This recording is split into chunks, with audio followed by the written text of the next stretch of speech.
Hello guys, so nag-hit yung nga nagsitun doon sa namang atubangan kay gintumbas ang bagyong Ada.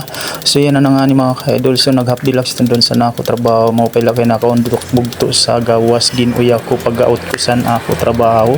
So may gihapon kabulig doon mga ka-idol, so yan na nga ni kami nag-hit na kami doon. So siyempre anak gipos fast forward gihapon para dalilan na mo pag-hit. So malaksi gihapon, so yan na nga ni doon kami magpupulid na kami doon mga ka-idol. Siya na nga puno kay gidadako dalaga yun gitinabanak sa nakabugto kay masuil na sa kamot mga ka-idol. Siyempre talaga sa laki siya maggamis yun nagpasaypit gihapon sa bugto kay siya veterano.